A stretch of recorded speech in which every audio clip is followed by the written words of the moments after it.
Merhaba arkadaşlar, Kusarlan. Bugün Power Doktor'da ses efekti nasıl eklenir onu göstereceğim. O zaman geçelim. Evet arkadaşlar, geldim. Hemen burada. Neyse, bir şey olmaz ondan. Hemen buradan Roger Master'dan bir tane video seçeyim. Seçtim. Bu video burada Doğukan'da giriyorsunuz. İndirili sese gitti mesela. Mesela bak, ben buraya şey yaptım. Ben bunu indirdim. Gerek olur belki, bakın. Şimdi bakın ne oldu. Bunu alt tarafı koyduk.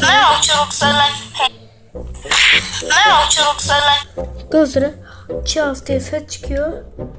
Yani ne de geliniz botu gibi şey çok. Hani geçen gün challenge yap. Gözleri böyle şeyleri yapabiliyorsunuz. Bunları hepsini ben yapmayı denedim. Burada indirdikten sonra oka, yani buradan nasıl yapacaksınız gösteriyorsunuz. Buradan oka tıklıyorsunuz.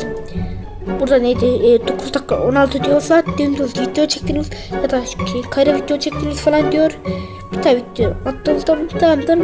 Sonra indirdikten sonra buradan giriyorsunuz ve buraya videonuzu atıyorsunuz. Ve burada doklarınıza gittiğinizde mesela ben buraya durun, bakın şurası kadar izleyelim. 4, 8, 7 idi herhalde. 6, 4, 7 idi. Neyse. Ulan videomuzu bitirdik. Gözlere böyle ses bu da aslında bir şey yapıyorum. Hemen burada şeyi göstereceğim. Çıkayım. Ben de daha sıkıldım. Aşkı yaptım. Ben bunu yapamaz tıklayım. Bunu yok dedik ya. Nasıl yani? Bu ses şunları yapıyordum ya. Durun. Bunun duruşunu da aslında size göstereyim. Bunu ortaya koydunuz ya. Durun. Bakın.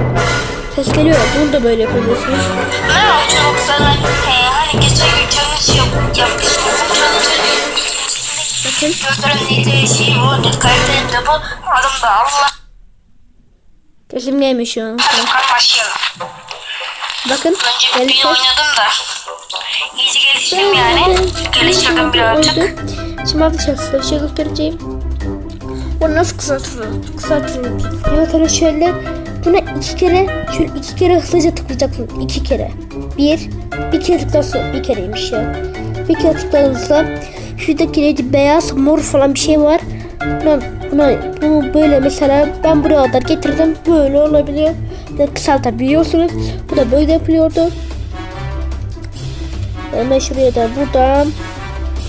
Böyle de arkadaşlar bugün videomuz da bitti. Pardon.